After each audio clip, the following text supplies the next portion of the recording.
प्रिय मित्रों, आज जिस बारे में मैं आपको बताऊंगा वह बहुत ही प्राचीन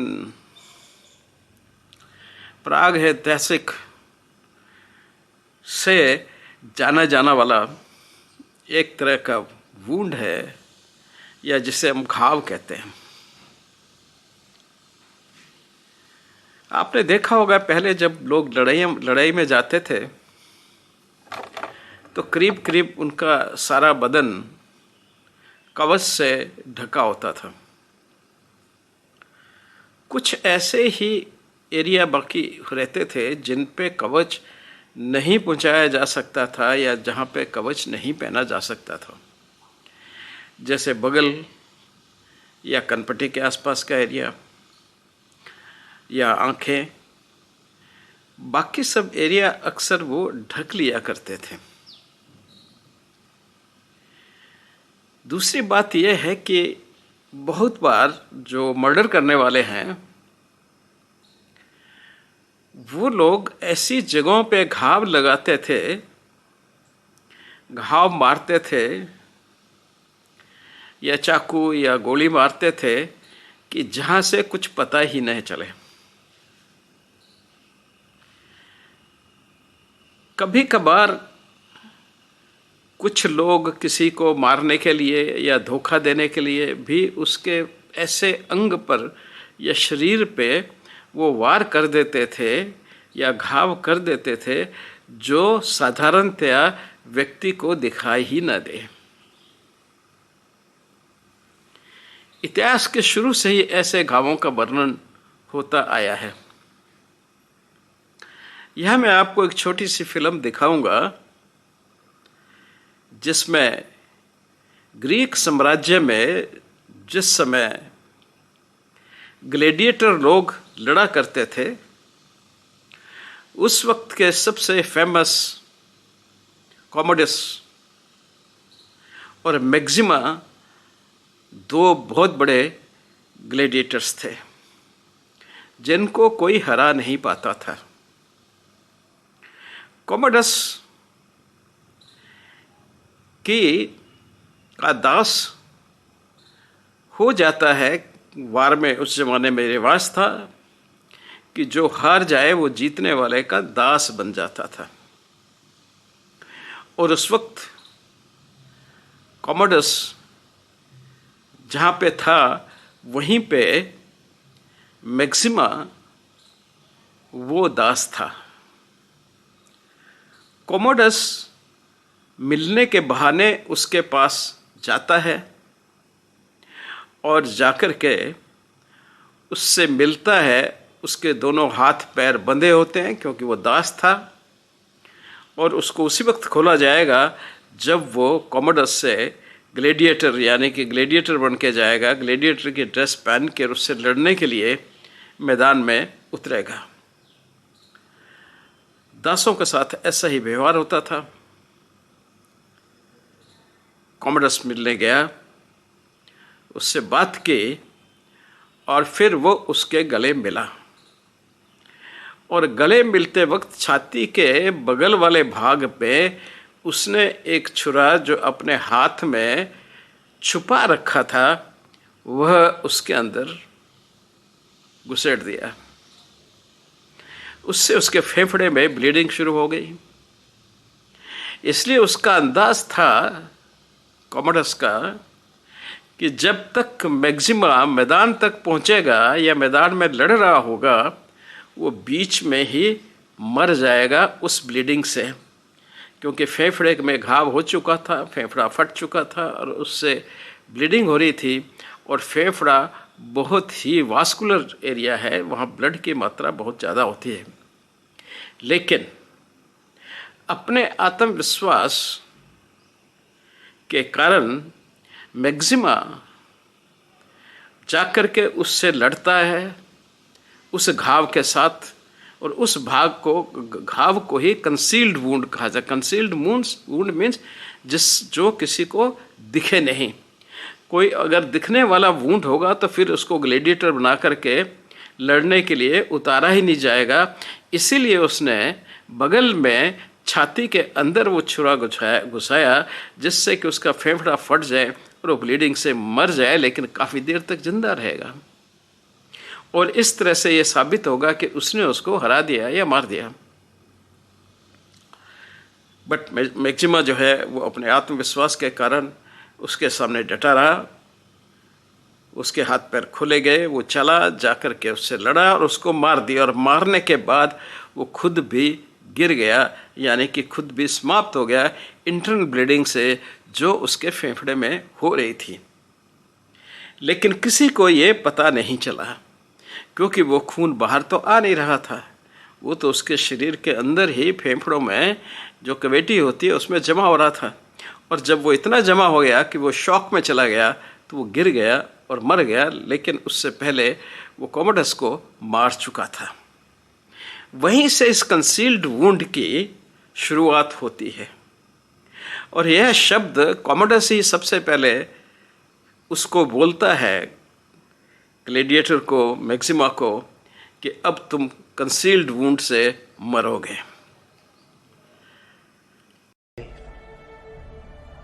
Slave who became a gladiator. The gladiator who defied an emperor. Striking story. Now that people want to know how the story ends, only a famous death will do. And what could be more glorious than to challenge the emperor himself in the great arena? You would fight me? Why not? Do you think I'm afraid? I think you've been afraid all your life. Unlike Maximus the Invincible, who knows no fear.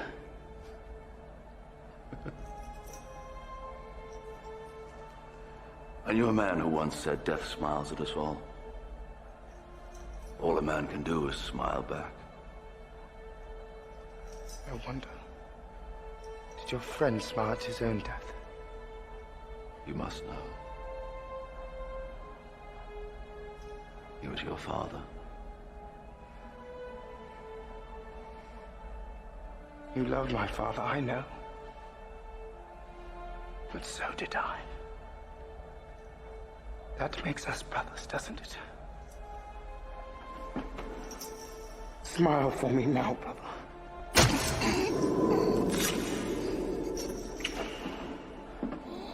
Strap on his armor. Conceal the wound.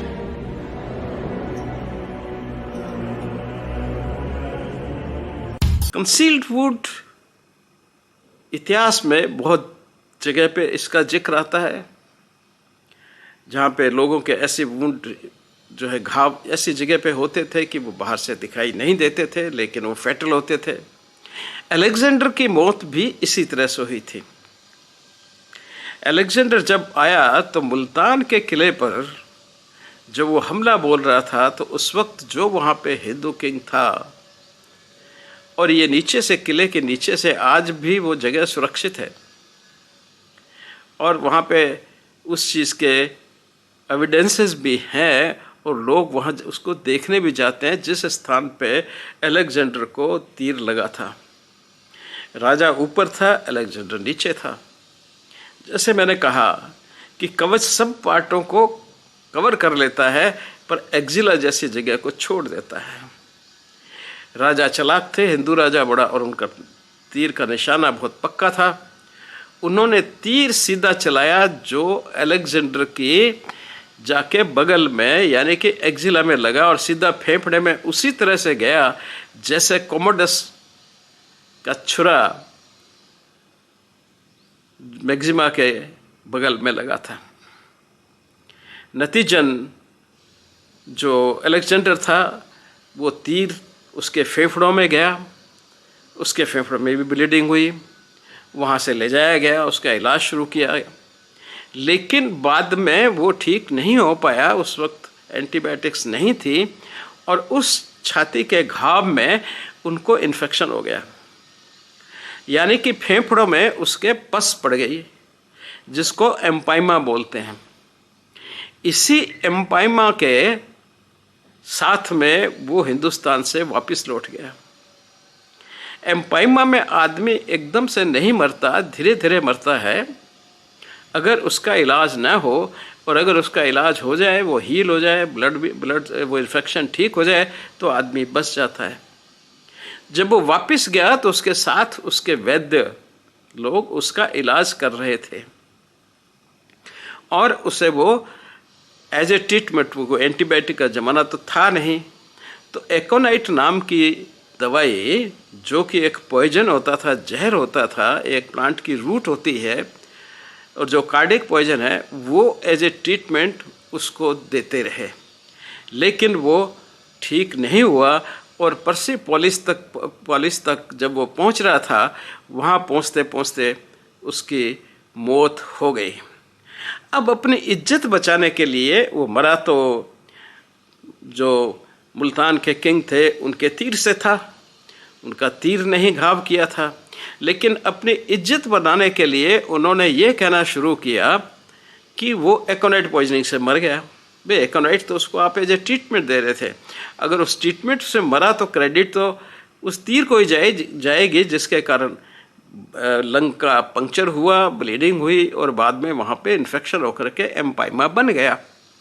लेकिन जैसा कि Europeans का विचित्र व्यवहार है, एक Indian के हाथों अलेक्जेंडर मारा गया, ये वो कैसे स्वीकार कर सकते हैं। इसलिए वो एकोनाइट का रोल डाल के और उन्होंने सारा दोष एकोनाइट को दे दिया, जबकि एकोनाइट का उसमें कोई रोल नहीं था, वो उस किंग के तीर का असर था। एक केस मैंने भी देखा, जो मैंने पहले सबसे पहला केस देखा, ये 70s की ही बात है, कंसील्ड वुंड का।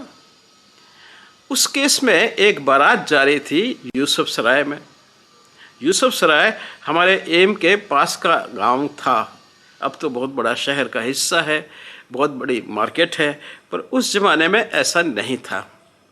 और गांव की बारातें जैसे जाती हैं वैसे ही एक बारात जा रही थी और बारात में पुराने टाइम में जैसा होता था, कोई एक आदमी गोली चलाता रहता था पटाखे के रूप में। तो उसी तरह किसी बाराती ने अपनी एक पुरानी गोली जो है, दुनाली जो है, वो चला दी। उसने दुनाली चलाई और उधर एक छत पर जो लोग बारात को देख रहे थे, उनमें से एक आदमी ढेर होकर गिर पड़ा। उसको हॉस्पिटल ले आए। हॉस्पिटल लाने पे पता चला कि उसके शरीर पे किसी भी तरह का कोई चोट नहीं है, न ही कोई फायर आर्म की चोट है, यानी कि बंदूक चलने की गोली की कोई कहीं पे कोई एविडेंस है। वह बिल्कुल नॉर्मल व्यक्ति की तरह है। उन्होंने सब कुछ देखा भाला। बाय द वे तब तक वो जिंदा था, लेकिन वो अपने बोलने की हालत में नहीं था, होश में नहीं था, बेहोशी में था, इसलिए उससे कुछ पता नहीं किया जा सका। सारा एग्जामिनेशन वो एक्सरे वगैरह करते, उससे पहले ही, एक्सरे करने से पहले ही उसकी इमरजेंसी डिपार्टमेंट में डेथ हो जाती है।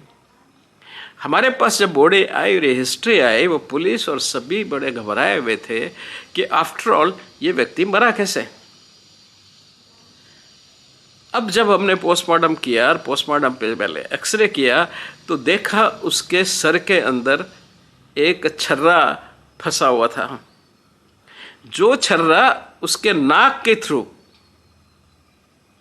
ऊपर गया था और अंदर डैमेज करता हुआ जाके ब्रेन को डैमेज करता हुआ वहीं लॉज हो गया।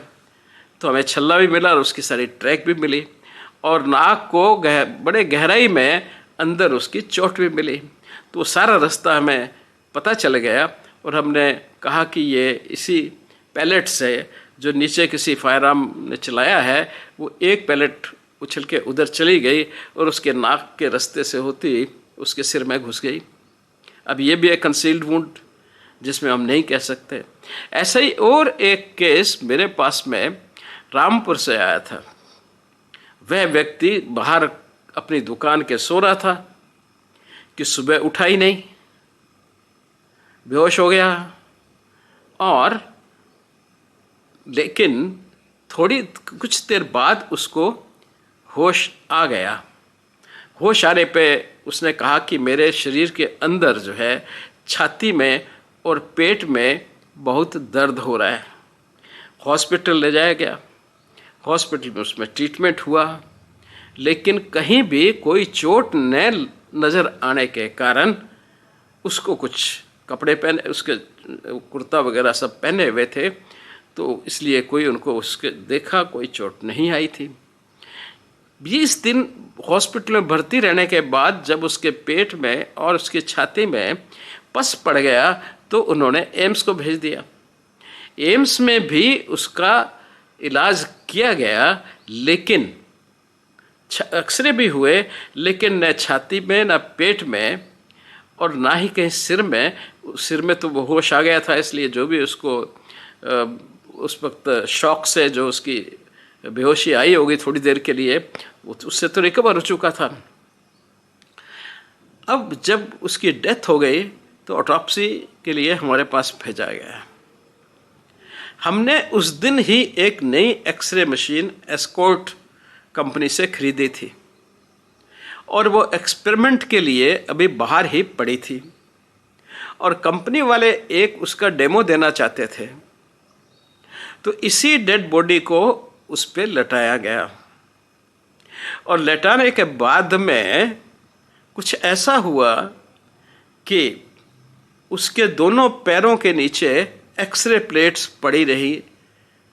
कोई जो टेक्नीशियन था, क्योंकि 4-5 प्लेट्स लाए थे, उसने एक प्लेट उसके पैरों के नीचे भी रख दी, एक छाती पे रख दी, एक सिर पे रख दी और तीनों जगह उसने एक्सपोजर दे दिया। छाती और सिर में तो सब बिल्कुल ठीक निकला, सिवाय पस के और कुछ नहीं दिखा, लेकिन पैरों में एक गोली अटकी हुई थी। अब ये गोली कहाँ से आई तो एक्सीडेंटली पता चला। हम जब ढूंढते रहे और उस ट्रैक को ऊपर किया गया तो पता चला कि ये स्किन के अंदर से ट्रेवल करती हुई फिर पेट में जा रही है, पेट में डैमेज करती हुई ये छाती में जा रही है, डायफ्राम को पंक्चर करके और इसमें लंग्स को डैमेज करते हुए यह गोली जो है पैर में जाके अटक गई, ट्रैक जो किया गया। और जब क्लेविकल के अंदर के साइड में देखा तो वहाँ पे वुंड था। अब नॉर्मल क्लेविकल बोन जो होती है ये होती है जो कॉलर बोन बोलते हैं, तो कॉलर बोन के नीचे अगर वुंड हो बड़ा क्लीन कट, क्योंकि वुंड को जब मिडिल रेंज में खास करके इतना क्लीन कट वुंड होता है कि कई बार वो बिल्कुल दिखाई नहीं देता, फायर आर्म का भी, बॉम्ब ब्लास्ट का भी, और इसीलिए वो वुंड मिस हो गया और जो स्किन वुंड है वो 5-7 दिन में हील हो गया, ख़त्म हो गया। तो वहाँ देखा तो हमने पाया कि वहाँ पे एक स्कार है, यानी कि वुंड उसकी क्लेविकल के नीचे से लगी, छाती में गई, एब्डोमेन में गई, इंग्वेनल रीजन में गई और उसके बाद सबक्यूटेनियस टिश्यू से होती हुई वो एडी में जा कर के अटक गई। ये भी एक तरह का कंसील्ड वुंड हुआ। तो उस तरह से उसका समाधान उसकी डेथ के बाद ही हो सका, वो भी एक्सीडेंटल एक्सपोजर ऑफ एक्सरे से। हमने कोई इंटेंशन करके पैरों के एक्सरे नहीं लिए थे, ये तो क्योंकि उस मशीन की टेस्टिंग थी तो उस टेस्टिंग के कारण उसने तीनों जगह पे प्लेटें रख दी और एक्सरे ले लिया तो हमको पता चला और सारी समस्या का वो समाधान मिला। तो ऐसे बहुत बार ऐसे वुंड्स होते हैं, कान से भी देखा है हमने कि बुलेट चली और वो कान से अंदर चली गई ब्रेन में जा कर के, और कान में अब जी ब्लीडिंग भी हुई वो ब्रेन की तरफ चली गई। तो ऐसे बहुत सी जगह जहाँ पे आँख में भी देखा है हमने, बुलेट आँख से अंदर चली गई लेकिन आँख नॉर्मल, क्योंकि आँख के ऊपर बड़ी पतली सी झिल्ली होती है और उस झिल्ली को क्रॉस करते ही ब्रेन है, तो वो एकदम से आँख के कोने में लगी और बड़ी स्पीड उसकी अच्छी थी और स्टेबल होती है उस मिडल रेंज में, तो उसके अंदर से छोटा सा छेद किया, आंखें बंद हो गई। डेथ के बाद में जो ब्लीडिंग हुई वो इनसाइड ब्रेन हुई, बाहर कोई ड्रॉप निकली नहीं, इसलिए डॉक्टरों ने जो इमरजेंसी में और बाकी जगह इलाज कर रहे थे उन्होंने उसका ध्यान नहीं दिया। ये हमने जब पोस्टमार्टम पे उसका एक्सरे किया तो हमको बुलेट नज़र आई और फिर सारी समस्या का समाधान हुआ। तो इस तरह से बॉडी में एक बहुत से अंगों में कई बार वुंड्स नज़र नहीं आते और उनको कंसील्ड वुंड कहा जाता है। और इनका उपयोग जैसे मैंने कहा ग्लैडिएटर ने, कमोडस ने मैक्सिमा के लिए किया कि भाई ये तो किसी को नज़र आएगा नहीं, और किसी को नज़र आया भी नहीं, और उसी वुंड से उसकी डेथ हो गई।